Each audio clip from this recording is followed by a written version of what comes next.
ETF index mutual funds నేర్చుకుని stock మార్కెట్లో రాణించాలనుకుంటున్నారా? వెంటనే ఈ నెంబర్కి కాల్ చేయండి. హలో రామ్ గారు. హాయ్ నాగరాజ్. లైఫ్లో ప్రతి ఒక్కరూ కూడా కోపం అనే ఎమోషన్ నుంచి తప్పించుకోలేరండి. ప్రతి ఒక్కరికి ఉంటుంది. బట్ అది సమయం సందర్భానుసారం ఉంటే చాలా మంచిది. కొంతమందికి విపరీతమైనటువంటి కోపం ఉంటుంది, దాన్ని ఓవర్కమ్ చేసుకోలేకపోతారు. అంటే దానివల్ల కొంతమంది రిలేషన్షిప్ని పోగొట్టుకున్నారు, కొంతమంది ఫిజికల్గా హర్ట్ అయినటువంటి వాళ్ళు ఉన్నారు, కొంతమంది పేరెంట్స్ నుంచి దూరంగా బతుకుతున్నటువంటి వాళ్ళు కూడా ఉన్నారు. అండ్ మన ఎడ్యుకేషన్ కెరీర్ నుంచి చూసుకుంటే కొంతమంది ఫ్రెండ్స్ని కూడా పోగొట్టుకున్నటువంటి వాళ్ళు ఉంటారు. కొంతమంది బాస్కి ఎంప్లాయీకి మధ్య ఉండేటువంటి రిలేషన్ కూడా పోతుంది. అండ్ ఎవరైతే మంచి రిలేషన్షిప్లో ఉంటారో వాళ్ళు కూడా అర్థం చేసుకోకుండా వీళ్ళు చూపించినటువంటి కోపం వల్ల అవి కూడా బ్రేక్ అయినటువంటి సందర్భాలు చాలా చూస్తుంటాం. ఇలా ఒక సిచ్యువేషన్ అనే కాదండి, నంబర్ ఆఫ్ సిచ్యువేషన్స్ నుంచి ఒక కోపం అనేటువంటి ఎమోషన్స్ వల్ల చాలా రిలేషన్షిప్స్ బ్రేక్ చేసుకున్నటువంటి వాళ్ళు చాలామంది ఉన్నారు, ఇప్పటికీ కలవని వాళ్ళు. సో వీడియో చూసిన తర్వాత ఖచ్చితంగా కలవాలని ఆశిద్దాము. అది ఎలా ఓవర్కమ్ అవ్వాలని. ఏంటి నాగరాజ్, ఇవాళ నా మీద చాలా కోపంగా ఉన్నా, ఈ సబ్జెక్ట్ తీసుకున్నా? ఆడియన్స్ కోసం సార్, ఆడియన్స్ కోసం. ఎక్కడో నేను చదివాను, కోపం అనేది చీపురు లాంటిది, చాలా అవసరం. కానీ లాంటిది అది ఉండాల్సిన ప్లేసు ఒక మూల, రోజుకు ఒక్కసారి అవసరం. ప్రతి ఇంట్లో చీపురు ఉంటుంది కానీ మూల ఉంటుంది, కానీ ప్రతి అవసరమే అది. అలా అని ఇంటి మధ్యలో వచ్చి పెట్టలేము. కోపం అవసరమే, కోపం కూడా చీపురు లాంటిదే, కానీ అవసరమైనప్పుడు ఉపయోగించాలి, అవసరం లేనప్పుడు అది మూల ఉంచాలి. అవును. కోపం అనేది ఒక మానవ ఎమోషన్. అది మనం ఈ ఎమోషన్ని వ్యక్తం చేయటంలో ఎలా వ్యక్తం చేస్తున్నారు అన్నది చాలా ఇంపార్టెంట్. అవునండి. సోక్రటీస్ అంటాడు, కోపంగా ఉండడం పెద్ద తప్పేం కాదు, కానీ కోపాన్ని ఎప్పుడు, ఎక్కడ, ఎలా, ఎందుకు, ఏ ఉద్దేశంతో ప్రదర్శించాలో తెలిసినవాడు జ్ఞాని అని. ఇన్ని తెలిస్తే వాడు కోపం ఏముంటుంది? సో ఆయన చెప్పాడు, కోపం రావటం తప్పు కాదు, కోపాన్ని ప్రదర్శించే పరిస్థితి తెలియకపోవడం, ప్రదర్శించే విధానం తెలియకపోవడం అది తప్పు అని. అవును. చాలామంది ఎన్నిసార్లు మన జీవితంలో చాలాసార్లు మనం కోపాన్ని ప్రదర్శించి తర్వాత రిగ్రెట్ అయిన సందర్భాలు ఉంటాయి. అనవసరంగా కోపడ్డాను, ఇట్లా అనుకుంటే బాగుండేది. సో కోపాన్ని ఒక్కొక్కసారి అక్వైర్డ్ యాంగర్ అంటారు. అంటే మనం కోపాన్ని ప్రదర్శించడం వేరు, కోపం ఫీల్ అవ్వటం వేరు. కోపాన్ని ప్రదర్శిస్తే మంచిదే, సరిగ్గా పనిచేయని ఉద్యోగి మీద కోపం ప్రదర్శించి మనం పని చేసేటట్టు చేసుకోవచ్చు. పిల్లలు ఎవరైనా మాట వినకుండా, చిన్న పిల్లలు అమ్మ చెయ్యి దాటి కొంచెం దూరంగా అని కోపం భయపడి వెనక్కి వచ్చేటట్టు చేయొచ్చు. ఇవన్నీ ప్రదర్శించే కోపాలు, ఉపయోగపడే కోపాలు, చీపురులాగా. అవును. కానీ మీ కోపం వల్ల మీకు హార్ట్ అటాక్ వచ్చి, మీ బీపీ పెరిగి, మీ సంబంధాలు దెబ్బతిని, ఇది నెగటివ్ యాంగర్. ఎగ్జాక్ట్లీ. ఈ నెగటివ్ యాంగర్ గురించే మనం మాట్లాడుతున్నాం. ఎన్ని యూనివర్సిటీలో ప్రపంచవ్యాప్తంగా దీని మీద రీసెర్చ్ చేశాయి. మనిషి ఎందుకు కోపం వస్తుంది? తను అనుకున్నట్టు పరిస్థితులు లేకపోతేనో, ఉన్న పరిస్థితులు తనకు నచ్చకపోతేనో వచ్చే ఎమోషనే కోపం, యాంగర్. ఈ యాంగర్ ప్రదర్శించడం జనరల్గా ఎవరి మీద ప్రదర్శిస్తుంటామంటే, మనకు అణిగిమని ఎవరుంటారో వాళ్ళ మీద కోపం ప్రదర్శిస్తాం. ఉదాహరణకి ఒక ఎంప్లాయీ ఆఫీస్లో, వాళ్ళ ఆఫీసర్ ఏదో ఇంటికి దగ్గరలో వచ్చాడని చెప్పి ఒకసారి ఇంటికి రండి అన్నాడు. వాళ్ళ బాస్ ఇంటికి వచ్చాడు. ఇంటికి వచ్చి ఆయన మంచినీళ్ళు ఇచ్చాడు. మంచినీళ్ళు ఇస్తూ ఉండగా ఆ గ్లాస్ అందుకుంటుండగా చేయి జారి కింద పడిపోయి గ్లాస్ పగిలిపోయింది. అప్పుడు ఏమంటాడు? సార్ పర్లేదు, అరే రే పగిలిపోయింది అని బాస్ అంటే, ఈ ఇంటికి ఇన్వైట్ చేసిన ఎంప్లాయీ అరే పర్వాలేదు సార్, గాజు గ్లాసే కదా, ఊడ్చేస్తాం, క్లీన్ చేస్తుంది, మామిడి క్లీన్ చేస్తుందండి.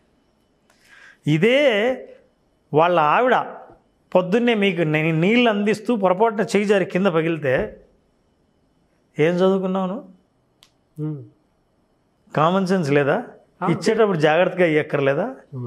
ఎట్లా కింద వేస్తావు? అవును. ఇది అంటే ఒకే సంఘటన, అక్కడ కోపం రాలేదు, అవును, ఇక్కడ కోపం వచ్చింది. అంటే మనిషి అనుకుంటే, కోప్పడకూడదు అనుకుంటే తన కోపాన్ని అదుపు చేసుకోగలడు. అవతల వాళ్ళు ఈజీగా పడతారు అనుకుంటే వాళ్ళ మీద కోప్పడతాడు. అవును. సో ఈ కోపం అనేది మీకు అనుకూలమైన ఆయుధం కాకుండా ఇద్దరికీ ఉపయోగపడే ఆయుధంగా ఉండాలి. కోపం వల్ల వాళ్ళు నేర్చుకునేటట్టు ఉండాలి. మీ ప్రదర్శన కూడా చాలా సమయస్ఫూర్తితో ప్రదర్శించే కోపం అయి ఉండాలి. ఎలా సార్ అది ఏ విధంగా అంటారు? సో ఇంతకుముందు మనం ఎమోషనల్ ఇంటెలిజెన్స్ గురించి మాట్లాడాం. అందులో నేను నెగిటివ్ ఎమోషన్ యాంగర్. అయితే యాంగర్ ఎప్పుడైనా సరే ఎప్పుడు వస్తుందంటే దానికి ఒక ట్రిగ్గర్ ఉంటుంది. కొంతమందిని చూస్తే కోపం, ఇది జరిగితే కోపం, నేను మాట్లాడుతూ ఉండగా మధ్యలో డిస్టర్బెన్స్ వస్తే కోపం, నేను ఫోన్ మాట్లాడుతూ ఉండగా నాతో ఏదైనా మధ్యలో ఇంటరప్ట్ అయితే నా కోపం. ఇలా కొన్ని సందర్భాల్లో కొంతమందికి విపరీతమైన, మీరు చూసారా ఒక సంఘటన అందరికీ అదే సంఘటన అందరికీ కోపం రాదు. అవును, కొంతమందికి చాలా మామూలుగా ఉంటుంది, కొంతమందికి కోపం వస్తుంది. ఏంటి అని చూస్తే అది రెండో కారణం. రెండోది ఏంటంటే వాళ్ళ పర్సనాలిటీ స్టైల్. కొంతమంది టైప్ ఏ పర్సనాలిటీ అంటాం, వాళ్ళకి యాంగ్జైటీ ఎక్కువ, వాళ్ళ కోపం ఎక్కువ, వాళ్ళ స్పీడ్ ఎక్కువ, వాళ్ళు రియాక్ట్ అవుతారు తొందరగా, ప్రతిదానికి రియాక్ట్ అవుతారు. అట్లాంటి వాళ్ళకి కోపం వచ్చే అవకాశం ఉంది ఎక్కువగా. కొంతమంది అదే సంఘటనను పర్వాలేదు వెయిట్ చేద్దాం, ఏముంది కాసేపు కూర్చుందాం అన్నాడు, ఏంటి వెయిట్ చేసేది ఇంతసేపా, అవి కోపం వస్తుంది.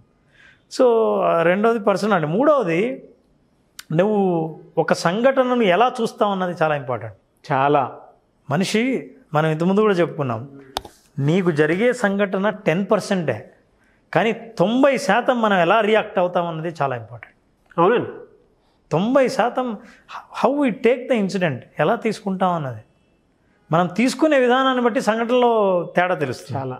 ఒకసారి అండి నేను I was travelling in a flight, 3 సీట్లు ఉంటాయి, నేను కూర్చున్నా, పక్కన ఆయన నాకు బాగా లావుగా ఉంటాడు, ఆయన ఇలా జరిగి కూర్చున్నాడు, నాకు ప్లేస్ లేదు, నాకు చెప్పాలంటే ఇబ్బందిగా ఉంది, కొత్త ఆయన, నాకు ప్లేస్ లేదు, ఇబ్బంది పడుతున్నా, కాలు లావుగా ఉన్నాడు, పైగా కాలు ఇలా వెడల్పు చేసి కూర్చున్నాడు.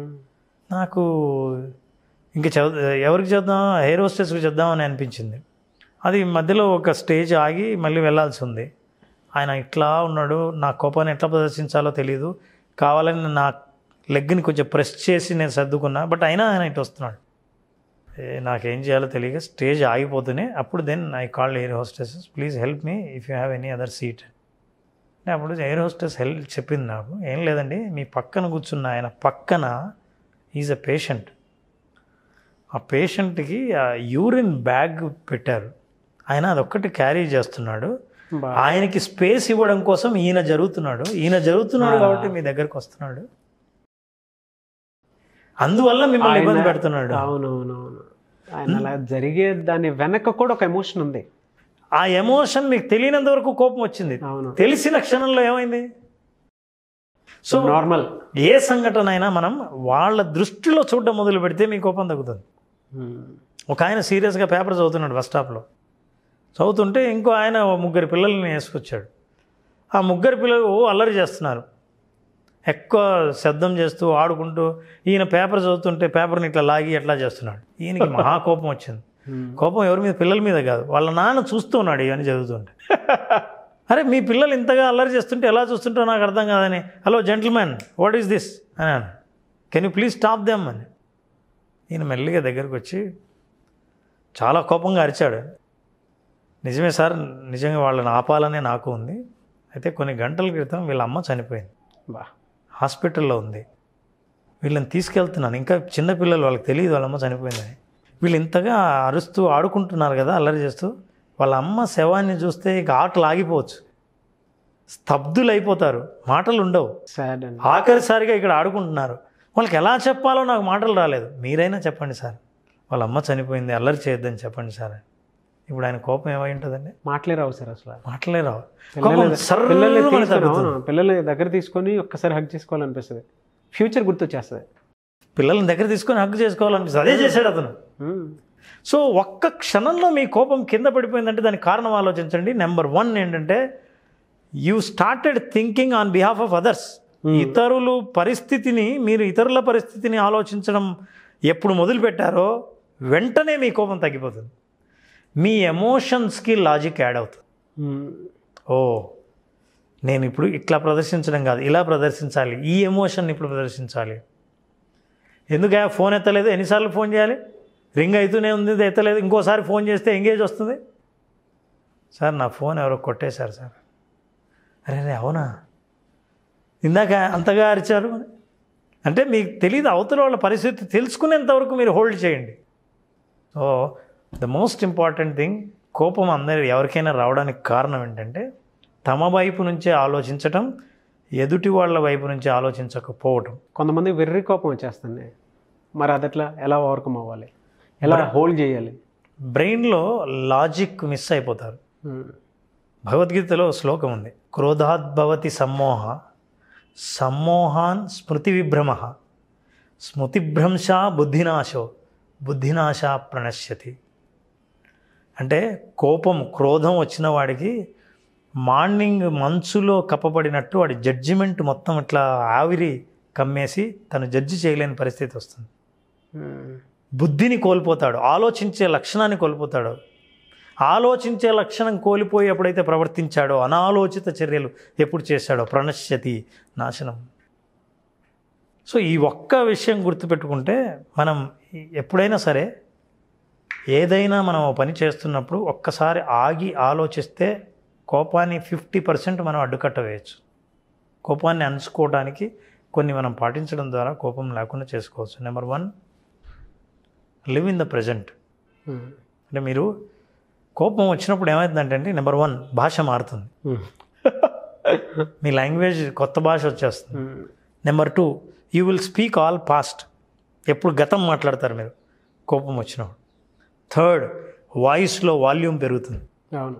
4th, బ్లేమింగ్ లాంగ్వేజ్ వస్తుంది, మీదే తప్పు, మీరే, మీ వల్లే, అసలు నువ్వు నాకు కోపం తెప్పించద్దు చెప్తుండే. వాళ్ళు ఎవరన్నీ తెప్పడానికి? అంటే మీ తాళాలని వాళ్ళ చేతులు ఇచ్చారు, మీరు అలా మాట్లాడకపోతే నేను ఇలా అనుండేవాడిని కాదు.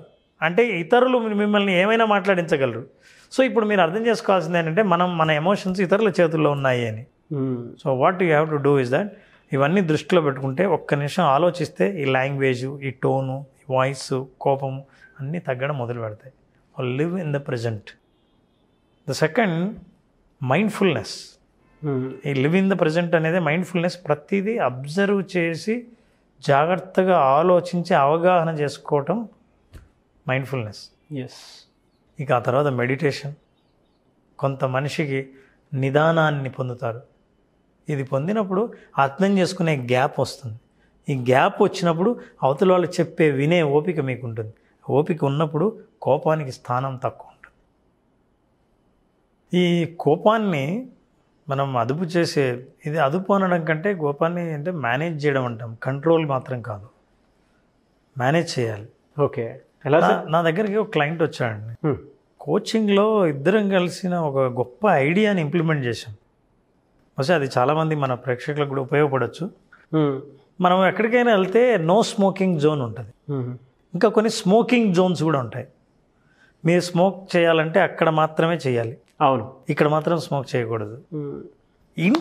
వాళ్ళ ఇంట్లో నేను ఒక ప్లేస్ని డిజైన్ చేసి, ఏం చేయలేదు, ఒక ప్లేస్ డెసిగ్నేటెడ్ ప్లేస్, అంటే ఈ ప్లేస్ను గుర్తించి మీరు ఏదైనా కోపంగా అనాలనుకున్నా, అరవాలనుకున్నా ఇక్కడికి వచ్చి మాత్రమే మాట్లాడాలి.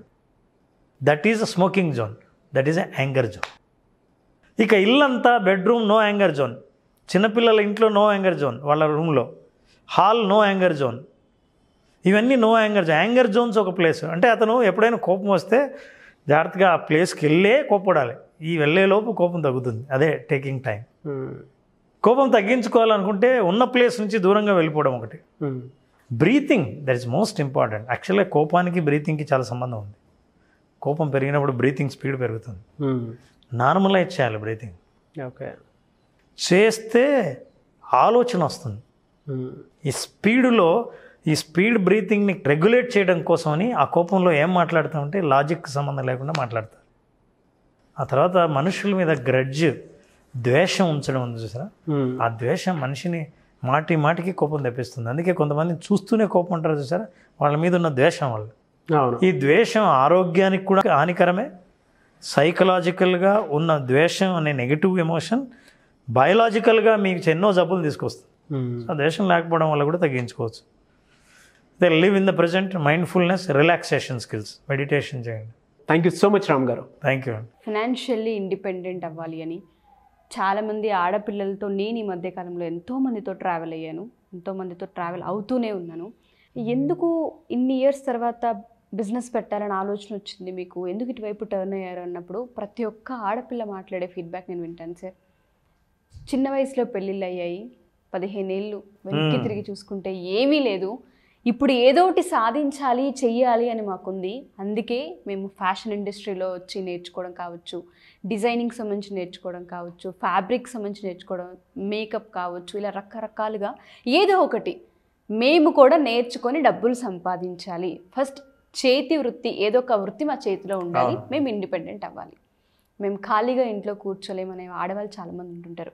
బట్ అలాంటి వాళ్ళకి ఎక్కడో ఆగిపోతారు. వాళ్ళకి గోల్ సెట్టింగ్ రాదు. అంటే బయటికి వెళ్ళడం ఎలా, అసలు గోల్ని ఎలా క్లియర్గా సెట్ చేసుకోవాలన్న పాయింట్ మీద వాళ్ళకి అవగాహన ఉండదు. మన విజువలైజేషన్ ఫర్ ఉమెన్ ఏ విధంగా వాళ్ళకి హెల్ప్ అవుతుంది అంటారు? మన క్లాసెస్ ఎప్పుడు ఉండే అవకాశం ఉంటుంది రామ్ సార్? కొన్ని మన సెషన్స్లో కూడా చెప్పడం జరిగిందండి. బిజినెస్ పెట్టాలంటే కూడా ఒక ఐడియాను బిజినెస్ ఎలా తీసుకెళ్ళాలి అనే విషయాన్ని కూడా మనం చెప్పాం. అవును. ఆ బిజినెస్ పెట్టి ఆర్థిక స్వాతంత్రాన్ని సాధించడానికి, గోల్ సెట్ చేయడానికి కావాల్సిన మెంటల్ ప్రిపరేషన్ గురించి ఇప్పుడు మాట్లాడాం. సో విజువలైజేషన్ ఫర్ విమెన్, ప్రత్యేకంగా విమెన్ కంటే వాళ్ళు లైఫ్లో ముందుకు వచ్చి ఆత్మవిశ్వాసంతో జీవిస్తూ వాళ్ళ పిల్లల ముందు కానీ కుటుంబ సభ్యుల ముందు కానీ తలెత్తుకొని జీవించడానికి అవసరమైన విజువలైజేషన్ని అందించడానికి జూలై 25 నుంచి సెషన్స్ స్టార్ట్ చేస్తాం. జూలై 25. సో జూలై 25వ తేదీ నుంచి జరిగే 5 రోజుల పాటు జరిగే సెషన్లో డెఫినెట్గా విమెన్ ఈ ప్రోగ్రాం పూర్తిగా అటెండ్ అవుతే తన గురించి తానే కొత్తగా తెలుసుకునే అవకాశాలు చాలా ఇందులో కనిపిస్తాయి. తప్పకుండా సార్. ఇందులో ఒక్కొక్క ఎపిసోడ్, ఒక్కొక్క రోజు నుంచి వాళ్ళు చేసే హోంవర్కే వాళ్ళని కంప్లీట్గా వాళ్ళ క్లియర్ పిక్చర్ని తీసుకొస్తుంది, మైండ్ సెట్ని మార్చేస్తుంది, క్లియర్ పిక్చర్ జీవితం గురించి అవగాహన కల్పిస్తుంది. సో అదే లక్ష్యంతో మనం స్టార్ట్ చేసాం. జూలై 25 నుంచి విమెన్ ఫర్ విజువలైజేషన్. డెఫినెట్గా సార్, చాలామంది ఆడవాళ్ళకి ప్రతి ఒక్కరికి నేను చెప్పేది ఒకటే, మా ఈ ఎపిసోడ్ మీ దాకా వచ్చింది అంటే యూనివర్స్ మీకు ఒక హింట్ ఇస్తుంది అని అర్థం. ఖచ్చితంగా వెయిట్ చేస్తూ ఉంటుంటారు. ధైర్యం సరిపోదు, ఇన్వెస్ట్మెంట్ ఉండదు, ఐడియా ఉండదు, ఎలా వెళ్ళాలో తెలీదు, సపోర్ట్ జరగదు, చాలా కారణాలు ఉంటూ ఉంటాయి. యాజ్ ఏ ఉమెన్గా నాకు కూడా తెలుసు ప్రాబ్లమ్స్ ఏ విధంగా ఉంటాయని. వాటన్నిటిని క్రాస్ చేసి ఒక స్టెప్, ఒక అడుగు ముందుకు వేయాలి అంటే మీకు ఇంత పెద్ద ఆపర్చునిటీ మళ్ళీ వచ్చే అవకాశం ఉండదు. జూలై 25 ప్రతి ఒక్కళ్ళ జీవితాల్లో రెండో ఫేస్ని చూపించే అవకాశం ఉంది. సో తప్పకుండా మీరు జాయిన్ అవ్వండి. కింద స్క్రోల్ అవుతున్న కాంటాక్ట్ నెంబర్ని కాంటాక్ట్ చేస్తే రామ్ గారి టీం మీకు పూర్తి వివరాలు అందిస్తారు. Thank you so much Ram sir. చాలామంది ఉమెన్స్ని ఇన్స్పైర్ చేసి బయటికి తీసుకొచ్చి ఒక చక్కటి ప్రోగ్రామ్ని ఇంట్రడ్యూస్ చేసినందుకు thank you sir. Thank you very much. Suman టీవీలో మీ పర్సనల్ అండ్ బిజినెస్ ప్రమోషన్స్ కోసం కింది నెంబర్కి కాంటాక్ట్ చేయండి.